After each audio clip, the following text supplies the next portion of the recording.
Hi everyone, good evening. Hope you are doing extremely well.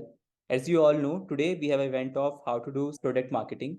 And for this event, we have Mr. Hitesh Goyal sir with us. He's a marketing leader having 11 years of international experience across brand and campaigns. Welcome, sir. Welcome to Squad Growth. How are you doing? Thank you, Shaure. So I think we're already a little bit behind. So let's jump into the presentation right away. And Okay. whatever questions come, you can just drop in the chat box. Okay. I'll try to take the questions as we go. Okay, sir. Okay. Let me just see if I can open the chat box in parallel. Yeah, it's cool. I can open the chat box.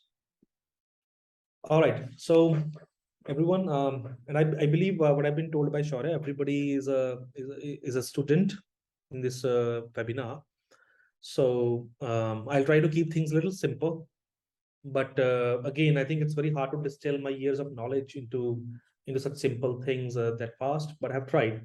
If you have any doubts, you can just ask. So three things that I really want to focus on in this presentation that'll go on for next 20-25 minutes is what are the different elements of product marketing, and then just focus on converting people who matter, because product marketing is a lot about focus. And in the skills part, I've removed. We'll be instead talking about the audience. When you are a product marketer, the most important skill to start any kind of SaaS campaign, a product launch, or even a SaaS company launch. So at any level, campaign, product, or company, you need to be very, very clear about your audience. So we'll talk at length about the audience. Once you have filtered that out, it's very easy to run campaigns. That's more of a run of a mill thing. There is a lot of knowledge around the audience online. Sorry, around the campaigns, how to do those. But figuring out the audience, that's what I've seen in my career, is the most difficult job. And I think people pay least attention to that part, which is why campaigns, their metrics go south. So when it comes to SaaS product marketing, clearly whether you're launching the company or launching a new SaaS product within an existing company, these are the three stages that I see at a very, very broad level. One is pre-launch. What kind of preparations you need to do when you're in a pre-launch stage? And that's what I've mentioned here. And that is all about establishing the identity of your product. Once you have that identity in place, then you move to the second stage, actually the launch, where you start to create demand for your product. And the third phase is growth. That's when you want to see that hockey stick curve coming out. And that really gets you from like $1 million to 10, 15, $20 million.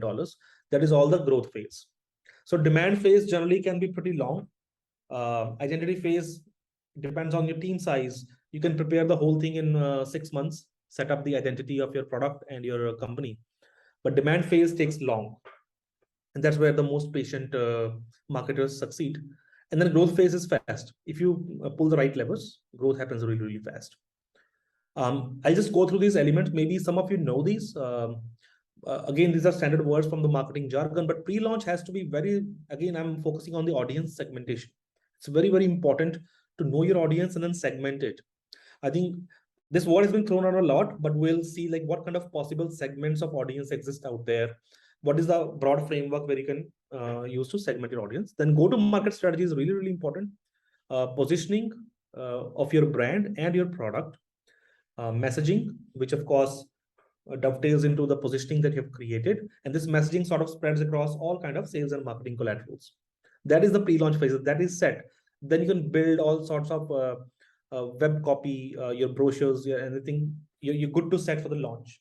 And at the launch moment, that is when we actually create the marketing campaigns, sales enablement documents. Actually, I should have written documents here, because sales enablement requires be knows their stuff, they know the audience, they know the brand positioning and all the messaging collaterals they've created. But salespeople need to be given a certain type of documents that are most relevant for them to share with their customers right away whenever an inquiry comes in, or they're reaching out for the cold contact. So sales enablement becomes a really, really important part in product marketing.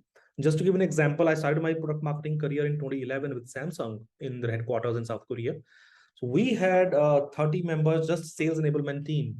Their focus was just making sure sales team has the right tools when they talk with the potential customers or existing customers or the customers who have dumped us, and we want to get them back.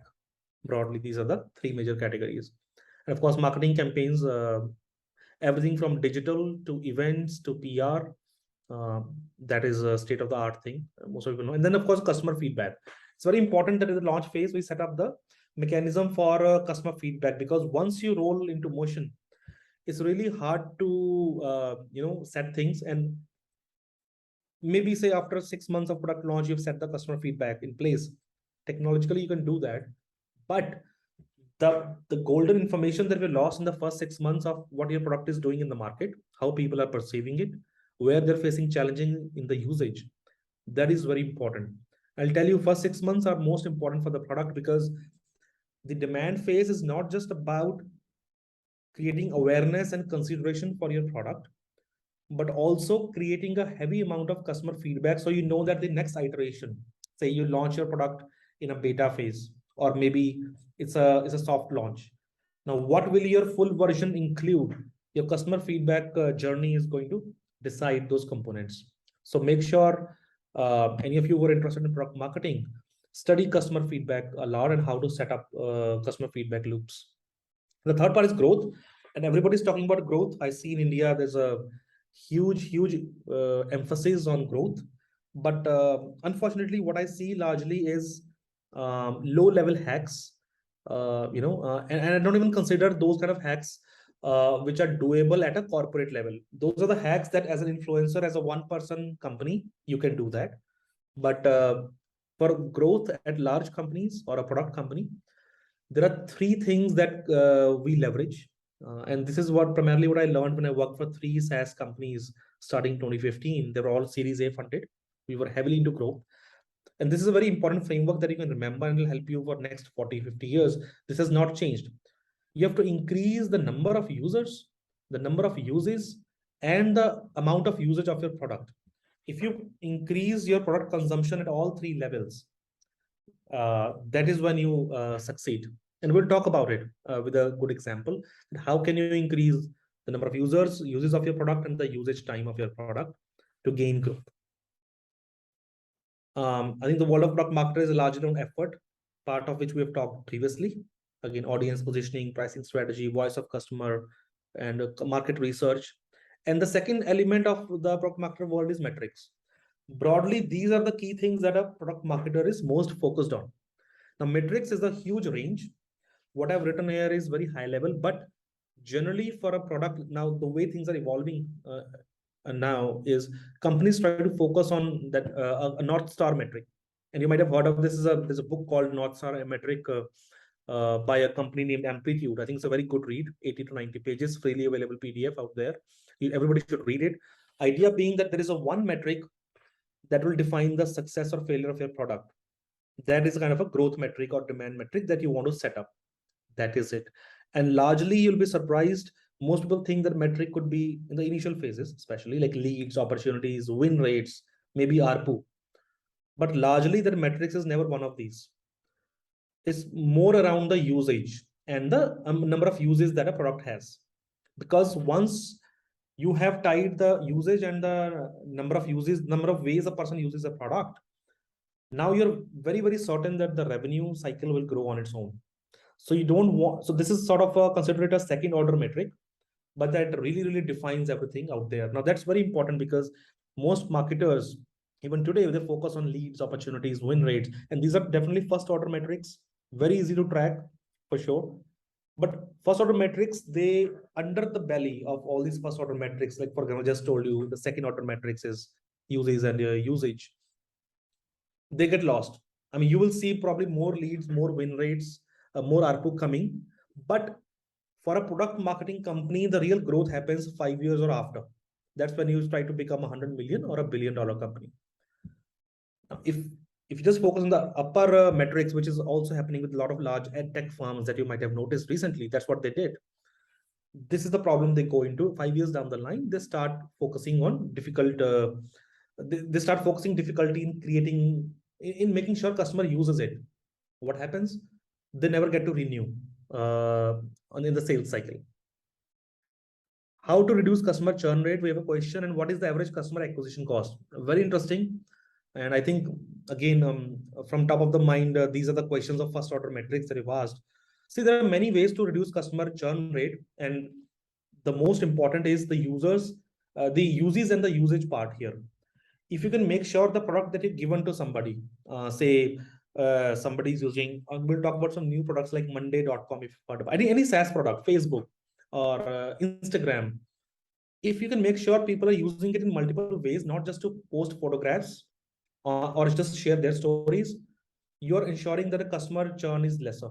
Like Airtel, let's take that example, different industry, telecom. Churn rate is a huge problem for this telecom. It's almost like 25 to 30% churn rate year on year. So they have to make sure they have marketing campaigns running into billions of dollars to get those customers back. They make, because the moment a person dumps a SIM card from one player, they go to the other player. So for them, it's pretty much about the pricing strategy and the data speeds that they're pitching. And of course, now the third play that we've seen a lot in telecom is creating accessibility near you. So you'll see a lot of Airtel stores all around you, wherever, like within 2 to 3 kilometer distance, they try to create an Airtel consulting store. So when it comes to reducing customer churn rate, three things, just remember that kind of framework. Company has to invest in people, processes, and technology. All three. If you want to have a best shot at reducing the customer churn rate. When it comes to people, it's like you want to have employees who are not just hearing the customer feedback, but also they are closer to the customer. So whenever somebody wants to talk, you're there and you're more in a consultative format. These people need to be trained, because Gen Z in India, that's how they're evolving.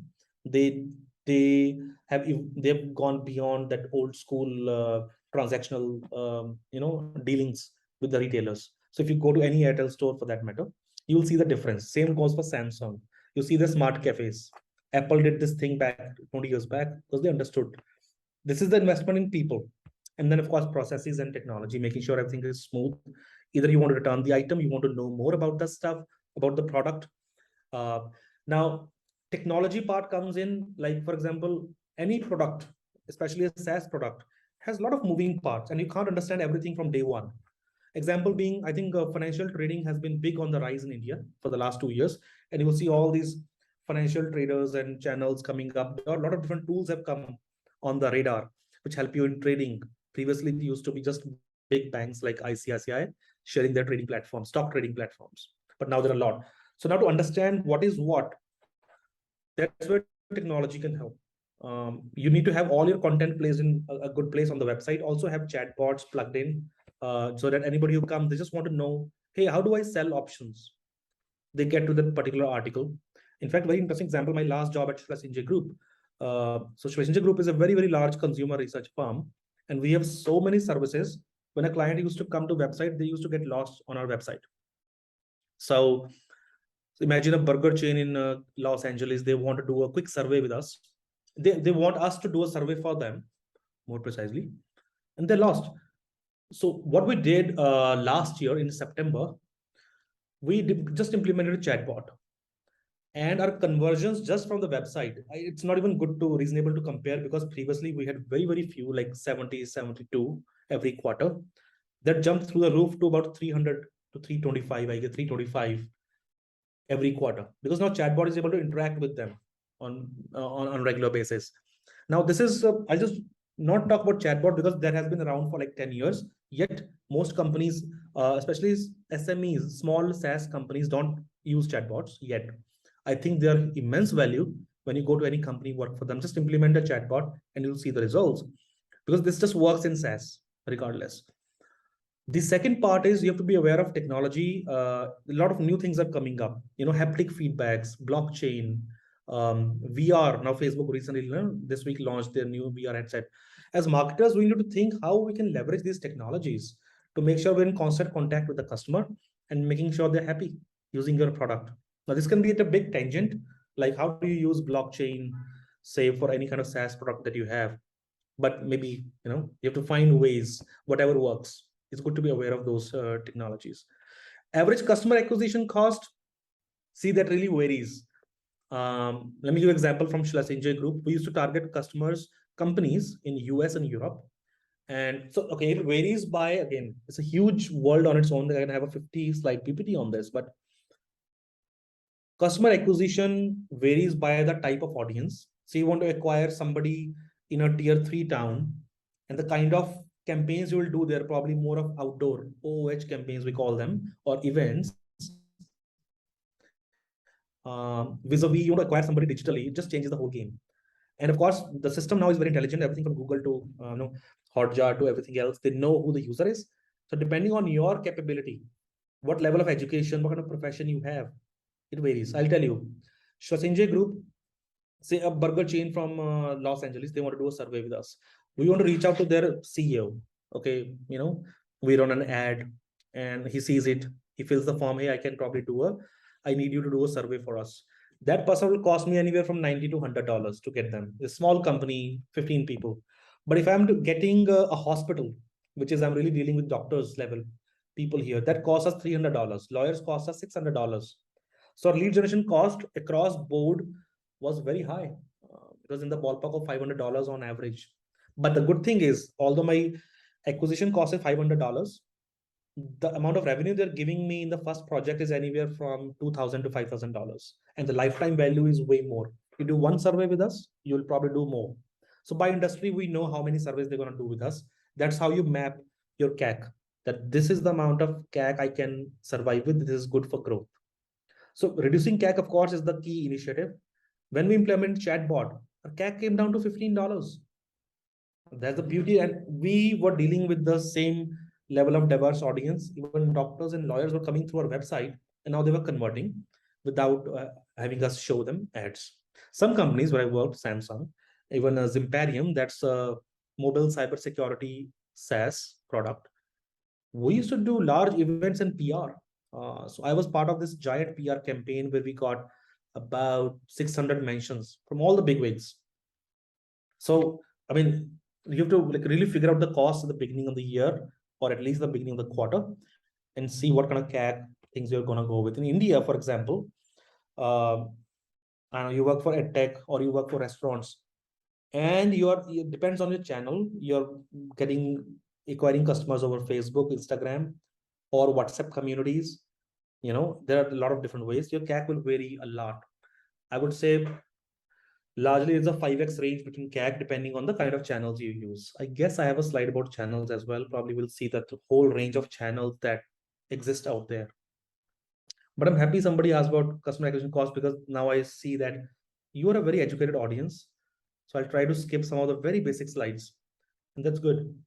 So what's changed for product marketing? I think as you might have heard in the movie Interstellar, and they in this case is the audience that you're trying to deal with. People nowadays, there's so much on Google, you're on Amazon, you're trying to search, you get information about what's new product coming out, or either on Twitter or Instagram. So they generally will find you. You don't need to be, how do you say? You don't need to make specific ad efforts to be in front of them. Now, ads are a more of a thing of large companies who have surplus budgets to deal with it. The key thing is for you to just build your brand presence, sort of you exist on the web 2.0. Now web 3.0 is coming. A lot of people are also coming onto that with the blockchain, and people will find you and they'll talk to you when they want. And that is very important part. The hard sales is almost out of the picture, especially in product marketing. To give an example, I would suggest everybody to follow a company called monday.com. It's a SaaS product, just like Asana, project management tool. They don't even have a sales team. They've been in function for 5 years. They have over $4 billion in valuation, I think, by now. 2 years back, they were $2 billion valuation. Amazing. Because they don't need to sell. They just build their presence. They build an amazing product, and people come and talk to them. The key is when people talk to them, now they have a giant CR team, customer representative team. When a customer talk to you, you just make sure that they don't go unanswered. And this is also very true in edtech. Unfortunately, we have seen very different with the large edtech, heavily funded farms in India. But I've worked with a smaller one, a very niche edtech farm, about 200 CR in revenue. We had a giant, not very big, but compared to proportion of employees, 20% of our employees were just this, talking to customers and making sure they know about a product. Anything they need to understand, we'll tell them. And huge success. In terms of audience, 5 major kind of people that you need to know, and it's very important to segregate them in different buckets. Very, very important. There is a user, somebody is going to use your product, and I show this slide as basic as it may seem like MBA 101, but a lot of time we make a mistake. Especially we'll take an example of edtech. It'll become very evident to you. There is a user, so there's a math program or a online video program that you give to, say you sell to a school. Your user is a teacher in the classroom, but they are not the buyer. Buyer is the principal. So user and buyer are different. A lot of cases it happens is your buyer is probably the head of math department. They have the budget for it, they spend it, and decision maker could be the principal or board of directors of that school who say, okay, we're going to invest so and so in this school. So you see the difficulty of to impress user, buyer, decision maker, all of three at different stages of marketing to make sure your product gets sold into that school. We're talking SaaS, so this is more of a B2B SaaS strategy. But now think from a B2C side in edtech. You're selling a product to moms or dads. And I'll tell you, having worked in edtech, 75 to 80% of our users who interact with us are moms, females. Right? So your buyer is a mom, but your user is a child. And you need to make sure both are happy with the product. And of course, decision maker is either mom or generally there's a dad also in the picture, because parents are going to spend anywhere from 5,000 to 10,000 rupees or even more on the product. So making sure you have marketing campaigns targeted at these three different people is very, very important. And now LinkedIn is very smart. You can pick the right set of audience, or even Facebook, Instagram, and make sure your product gets your ad gets seen by those people, or you put out a different types of content on the website. Now there are companies who just create different collaterals for different kind of users, and that's very, very smart. Influencers, big deal.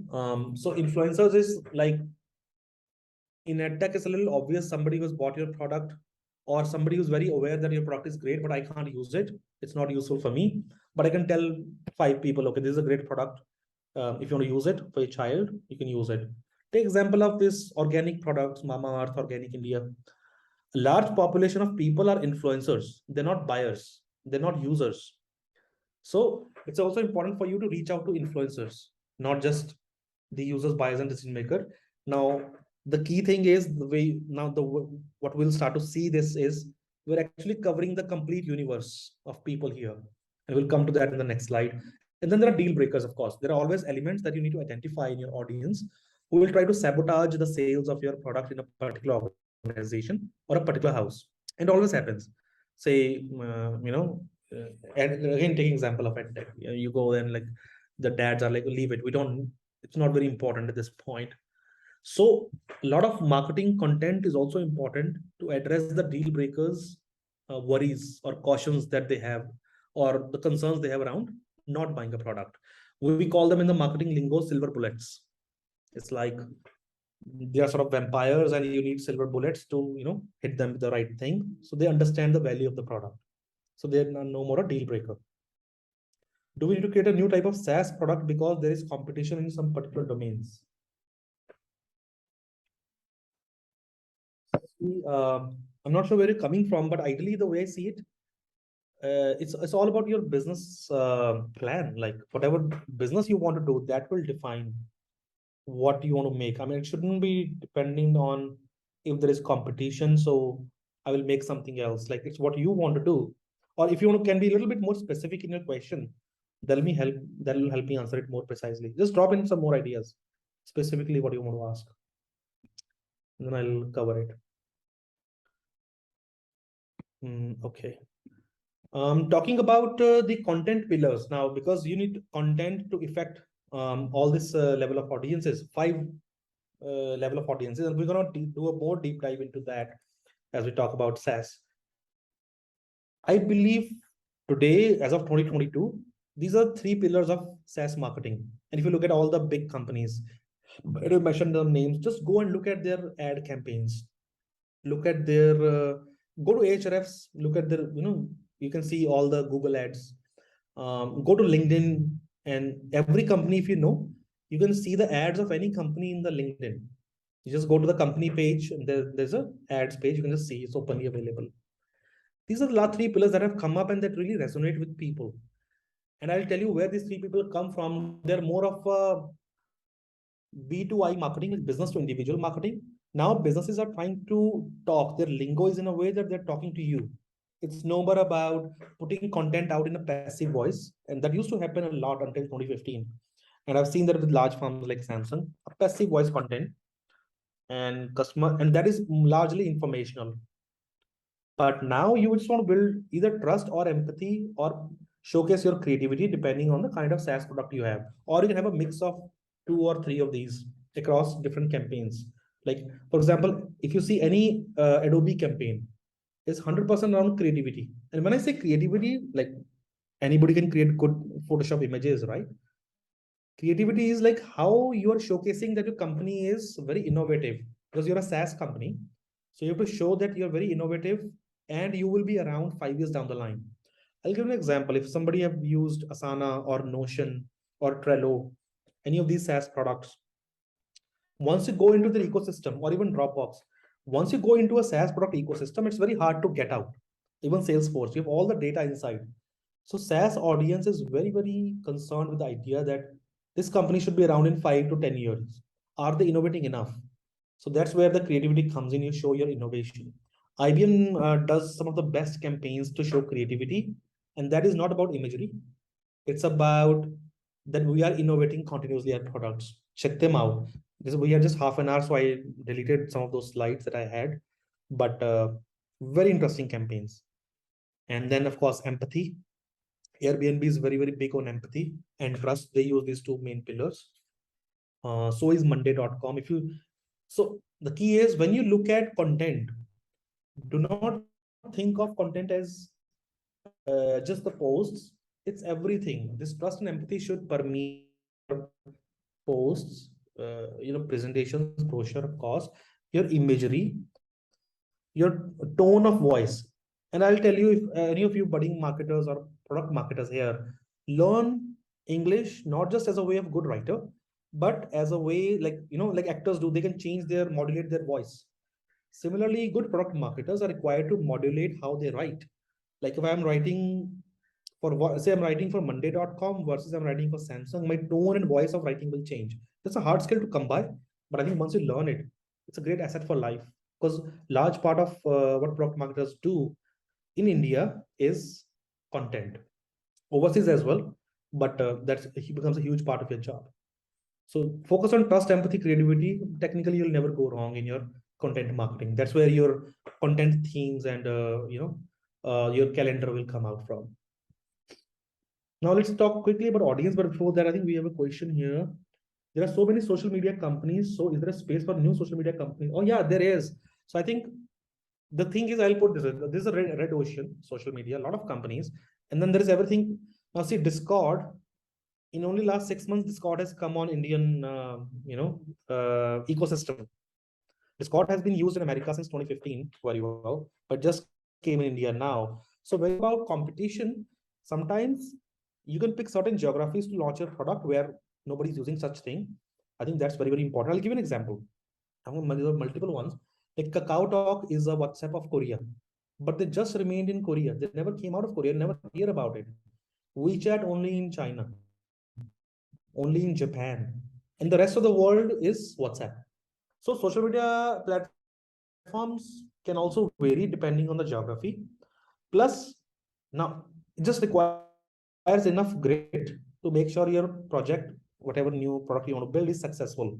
The idea has to be something, again, depending on the audience. They want to use it. Best case scenario, you just talk to 100 people and see, and never ask them what you want because they don't know what they want, but rather share 2 or 3 different sketches of social media. Like this is the kind of, if you have this kind of thing, would you love to use it?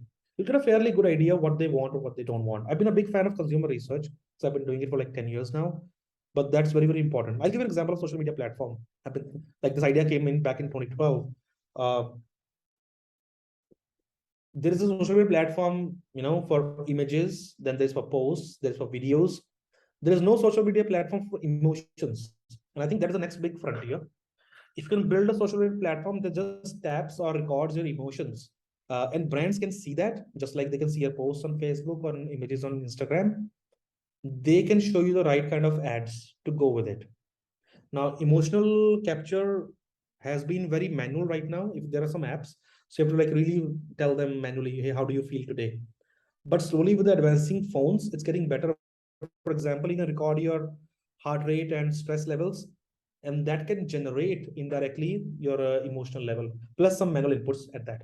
So when combined, you can just create a social platform emotions. I mean, it's great, but I would say whatever the thing is, the next thing is gonna need a little bit more innovation. It's not gonna be as simple because we've been in the world of social media for almost 22 years now, starting with even like 25 years in fact, starting with MySpace and AOL back in the 97 to now.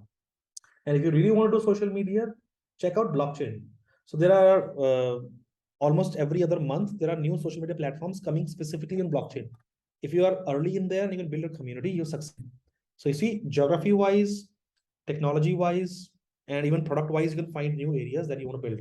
But I'll tell you, it's really damn hard. I mean, it's not an easy thing, but if you have the grit, go for it. Just think of new innovative ideas. Like there was a social media platform like Yelp. It's a social media platform for customer reviews. It's a huge success in America. In India, I think we have Magic Pen for customer reviews, and there's one more, uh, mouthshut.com sort of things. But still, there is no good quality social media platform for customer reviews in India. I think there's a big space, customer feedback. And I'll tell you why. Because brands have covered pretty much everything. Like in terms of brand marketing, for the last 60 years, we've done a lot of innovation.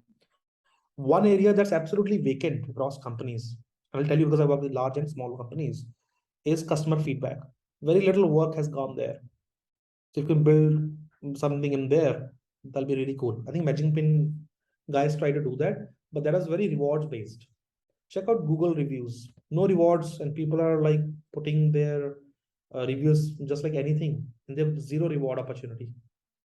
Now, at least, like back in 2012, 13, who did that, they get level 6, level 7 contributor status. And ideally, the way they use it is, I don't know. I think best use case for that is threatening somebody that I am a level 7 contributor.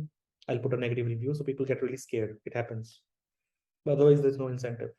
Think about a new social media platform around customer reviews, maybe, or emotions, or something else.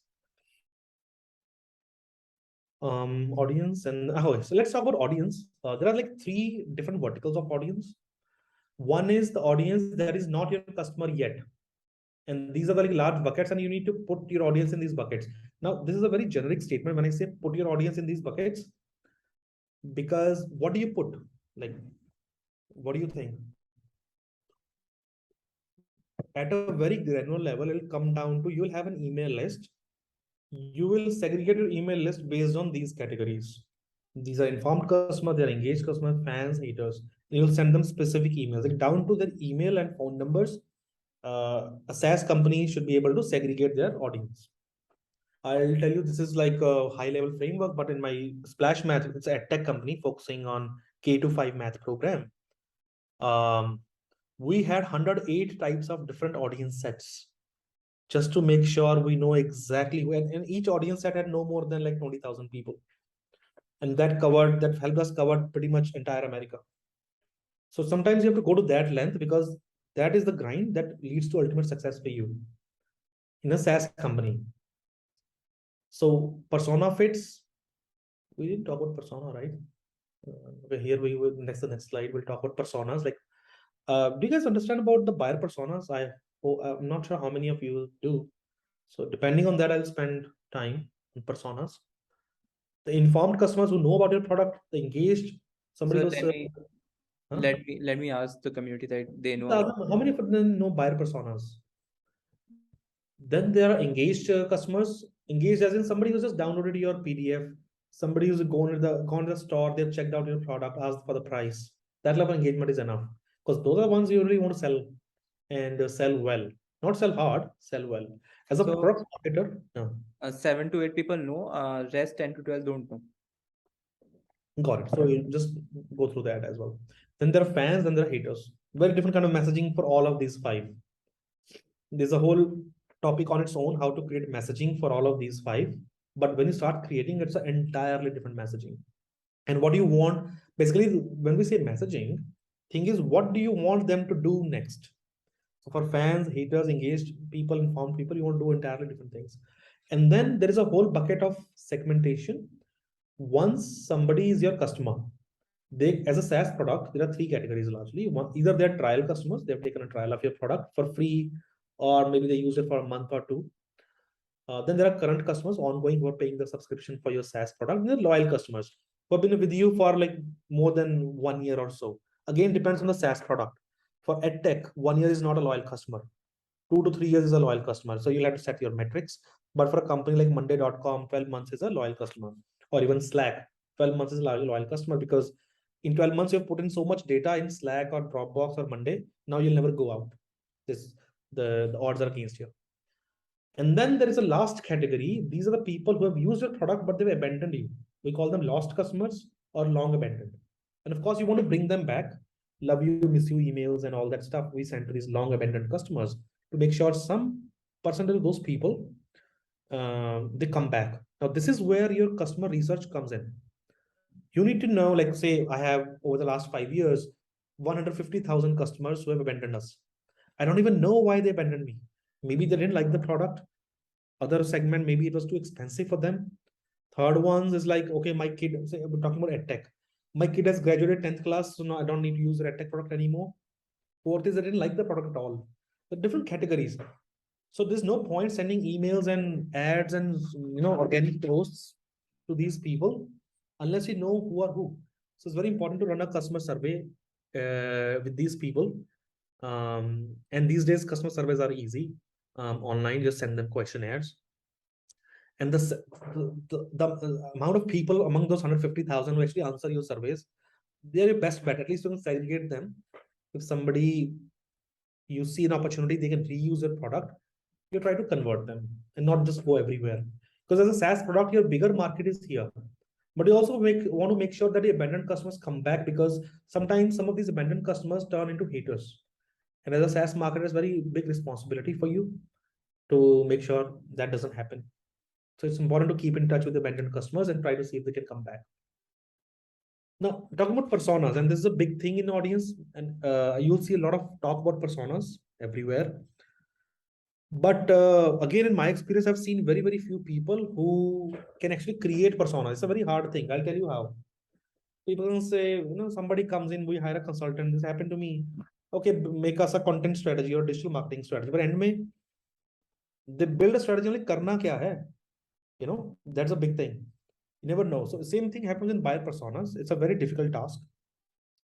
But the key to buyer personas is, and there's going to be a whole deck on around to build this, but the key to that is these 7 levers. When you're building buyer personas, you need to know these 7 things about your buyer. Demographics, like the age, gender, education, location. These are all part of demographics. Psychographics, how do they think? That is very, very important. And there are a certain set of questions you can get freely online to check the psychographics of your customer. Aspirations, as in like, what do they aspire to? For example, you are interviewing somebody in East Delhi, and you want to check out their aspirations. So their aspirations, I'll tell you how this works. A lot of people in West Delhi buy iPhones, and of course now in East Delhi as well.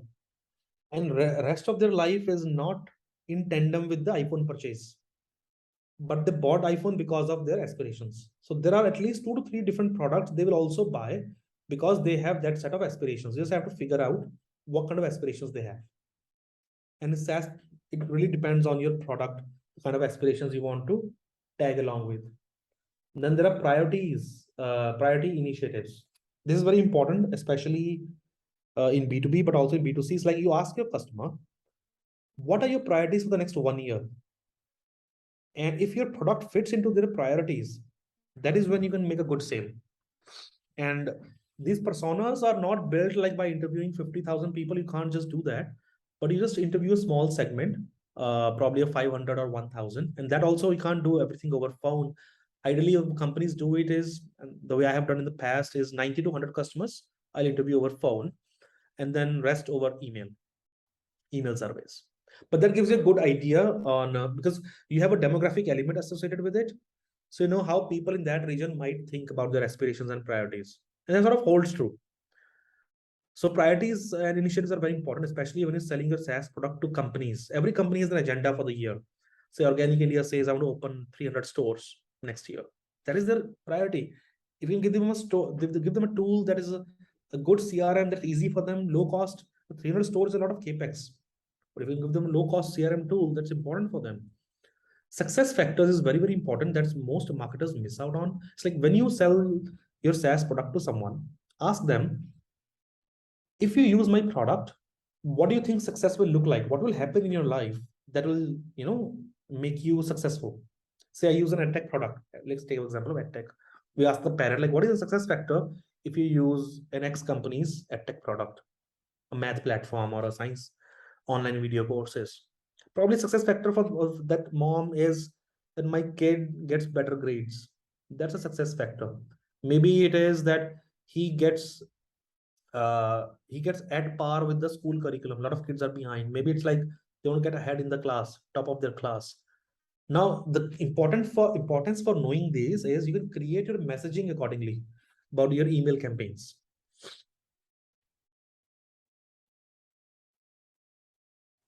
Uh, Probably I'll need 5 more minutes. Is that okay, Shaurya? Yes, sir. I don't have any problem. I was just asking to you, like, I have time. Let's do this. Let's finish this up. I think I'm spending a little more time on each slide. okay, okay. I think it's important. Otherwise, we never get to the heart of what it is, right? Yes, sir. So knowing success factors of your audience, especially in the SaaS product, is very important. Like you sell a car, like a large product to someone, it doesn't matter. If they've bought it, they'll come after 7 years. Like it's not a big deal. But SaaS product, it's a very recurring purchase, mostly subscription based. So you want to make sure that your software delivers their on their success factors. Then is decision criteria. Like you just ask them, like, if you have to buy this SaaS product, how do you decide? What are your decision criteria? Money, ease of usage, time to get started on the product. Sometimes it's a long journey to get started on a new product, like Zoom. It's like you can just get going. Any new person can get going in 2 minutes. Part of the reason Zoom became very successful. So get to know the decision criteria in buying a product. Very important. Maybe it's the budget. They're saying like, okay, we budgeted this kind of amount for next year. They're not going to buy this year. But again, of course, you can keep them in loop with your marketing messaging throughout the year. Then perceived barriers, like it's very important about barriers. If you are not going to buy the product, openly ask about it. These are honest conversations. That's what customers today like. What are your barriers to purchase? Why would you not buy this product? And some people say no. Just ask them why. And even if somebody says yes, now that's the good part. You can say why. If you were to not buy this product, what could be possible reasons? There's a lot of golden learning out there. In my experience, it's been great. I'm pretty sure everywhere it yields very good results. So these 7 things has a lot of data. Trust me. So if you interview 90 customers over phone, we have this 500-page MS Word document. And now we've written all this up about your 95 customers. Now there's a whole journey to segregate and there's a word cloud analysis and you have to read every sentence and see who said what and then really segregate people in different buckets. That itself takes a month or two. But this is an important exercise at the outset of your SaaS product marketing. In fact, I personally feel this exercise should be done almost like every year, because at any given time you can interview a lot of people. So just keep doing it with a new set of people as you go, because your customer base grows. So you want to know exactly where people lie. Why build audience personas? I think sometimes really 5 things mainly. You can bucket your messaging, like instead of having that one butter spread message or even like 5 big messages that people put out, like, okay, I have 5 big messages for this year, I'm going to do that. No, you can bucket your messages according to audience personas, their success factors, their perceived barriers. You can create those message buckets. Then best times to share content gives you that. It's a golden information. And I'll tell you, there are email platforms, most of the good ones, they allow you to schedule emails. So you know that a person of particular demographics, what time they're online. So that's very, very important. Or what time they're actually about to use your product. You can check that out from the product app data. So you really know when you should put out your content. That's when they're most likely to engage. Good thing about SaaS marketing is they're going to use your product online.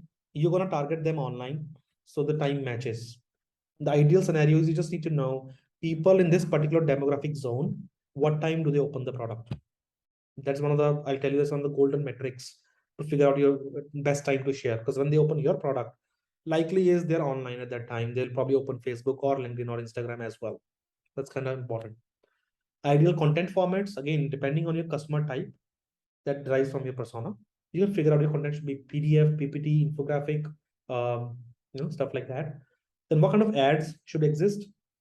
And then offers and what kind of offers and deals you should give, depending on the perceived barriers and success factors of your product. You'll figure out the ads that you want to give. I'll just skip this. We'll spend. No, I was talking about this whole channel thingy. I compiled this one slide just so you know, key. These are large buckets of channels, and of course, Discord is not here, but Discord will come under social media.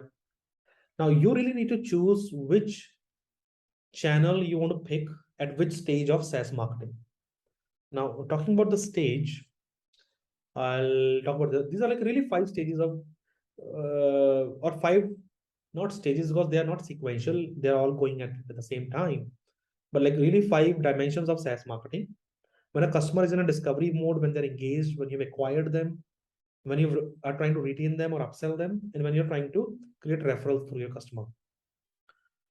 You'll have different campaigns across these 5 levels. Mostly companies have different teams for these, like retention upsell team is entirely different, referral team is different, engagement acquisition team is different, discovery is different. So these are the below are these 4 levels: volume, cost, effort, and time. These 4 levels will really help you decide which mix of these channels you want to use at a particular stage. Like for discovery, I mean, you can use TV or radio for discovery, but does that justify the cost and effort involved in doing those radio ads? Does that serve you well as an audience? That's the key. And these are like really big decisions that takes about a quarter of research and understanding of what mix you want to create. And the good thing is you can actually drill it down to data. Because in terms of volume, I'll tell you, you really know already ballpark what volume of audience you want to reach out to. You have your cost estimates from budgets. You know with the level of manpower, what kind of effort you can put in, and the time bandwidth also. So you can really drill it down to data matrix, and that is very important. Today we're not using data, or I don't have any data slide, but drill it down to data, dollars, impressions, conversions for the whole channel mix. And that becomes a pretty lofty Excel spreadsheet generally. And most companies, good companies, have that. So this is a really very high level framework of choosing channels across different dimensions of SaaS marketing. By the way, if anybody has learned about any new dimension that I'm not listed here, just mention in the chat, because I would also like to know, like, if you see something else that people are doing, any other dimension of SaaS marketing, to either get the customers, get in front of them, or try to make sure they're happy. Just drop in the chat box. The user uses framework. I hope nobody's asleep by now. We'll just finish in 5 minutes. Alrighty. Yes, sir. This is the last slide. I'll skip the next one. ये super ज्ञान हो जाएगा, पूरी MBA class हो जाएगी. So I'll just take one example. Asana, how many people are familiar with? Can you ask Shaurya, how many people are familiar with Asana? I've been giving reference to this name a lot. Yes, sir. Please give me 1 minute. People are. Yeah.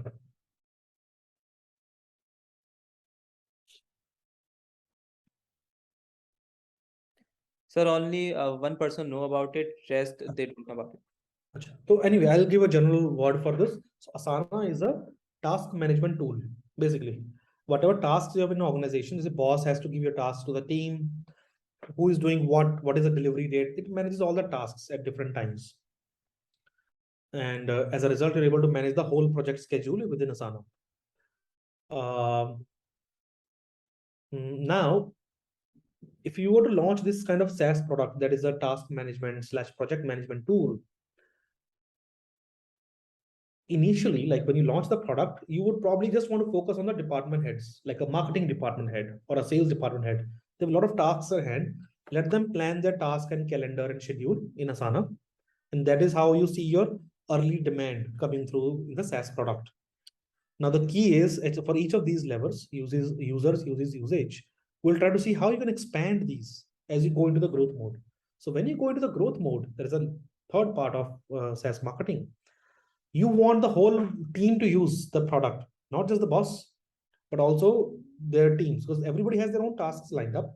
So as a project management tool, you'll try to convince the department head that why not your whole team uses it, and we'll give a team discount, and there are these so and so features. So you can manage all your work, all your projects in there. And then, of course, from there, you can expand to the whole organization. And that has been actually true because Asana, Monday.com, Dropbox, that is how they became multi-billion-dollar companies within 3 to 5 years of launch, because they kept increasing the number of users very, very fast. But starting has to be good. That is where you get initial feedback if everything is going well, if they're liking the product, if you need to make any tweaks. Because department heads are the kind of people who can actually talk to you, they can give you relevant feedback. And then you, of course, in the second version of the product, you go in the growth mode. Now, similarly, not just the user, at the same time, you're trying to increase the uses of the product. So when you launch a new SaaS product, it has a very restricted set of features, which is also good because you don't want your servers to be jammed up or some functionality to be erroneous. Initially, just monitor the team tasks for the department head. And then you keep adding more functionalities like project management, even time management for the task that the employee is working on. Then budget management also in the Asana for each of those tasks, how many dollars are being spent. And that Asana allows you to do that. I think budget management, you can mention the number, but there are now advanced tools that you can actually write budgets and all in those as well. So see, for the same tool, if you increase the number of uses, you can increase your price point. I'll give an example. You're just monitoring team tasks, the product can be $2 to $3 a month. And that's how they grew over the last 10 years. Now you do complete project management, $5. You do all of these uses, now it's $8 to $10 per month. And now when you combine that with increasing number of users, what we see here, it's a huge play of revenue coming in for the company. Now comes to the last part, which is usage. Somebody had initially asked about the churn, right? And increasing, making sure that you can increase the usage of the product is very important. So you sold the product, you have multiple level of users, you have a lot of use cases for the product, but people are not using it. Sooner or later, you're going to lose the subscription renewals, and then your product will take a nosedive, and you will be out of market in 5 to 6 years. So now this is where the product marketer's job is most important, and it has emerged as a function on its own. It wasn't like that 10 years back. Your job is to make sure usage is more, that actually teams are monitoring tasks on daily basis. They are putting in the new projects. Say, for example, you sold Asana to someone and nobody has put a project in Asana in 3 months.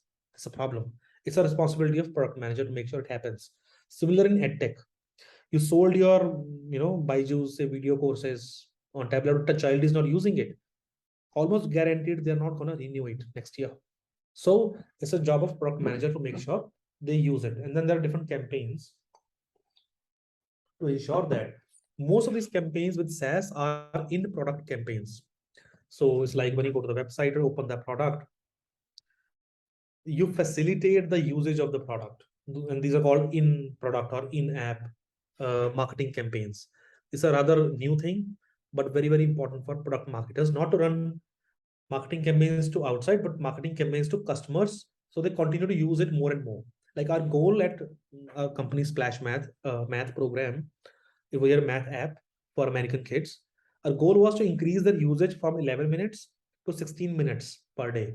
That's it. Because we knew that when they go more than 15 minutes, the like a churn that we're facing, it'll reduce like by a huge amount. So, and of course, we met that kind of metric. And this real life learning to help you understand how the usage part actually dovetails into your company growth in SaaS. And these are like really sweet points. Each of them is its own universe. So that's how it is. So I think that's pretty much for today, Shaurya. We Yes. want, today's Saturday. I think people might want to go out. We don't hold them back, right? Yes, sir. Yes. 1 second, please. Yep. And I really let me ask for the like how people enjoyed the session or how was their experience. Guys, how was your experience with the session? Please mention it in the message section.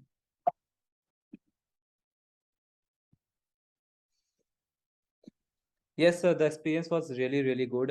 They really learned lots of things, and actually, there were some Yeah. people. There were some people in the audience who know some basic terms, like they asked the question related to it. So it was really, really helpful to them. They are saying, "Thank you, sir. Thank you very much for the info that you provided." Thank you, everyone. I think there comes a point when you like to share knowledge, whatever limited knowledge I've gained in 10 years. So maybe I have another 20, 30 years ahead of me. Then I'll be in a better position. But I think, I hope what I have shared, you've learned something out of it and you can use it in your real life. Good. Definitely, sir. Definitely, you really provided lots of knowledge to us, and in fact, I really learned some very important points from the entire conversation, from the entire event. Thank you, sir. Thank you very much for the amazing event. Thank you, Shaurya, for organizing everything. Kudos. All righty. Good night. Good night, sir. Good night. Good Good night, people. Have a good weekend. Bye bye. night, everyone.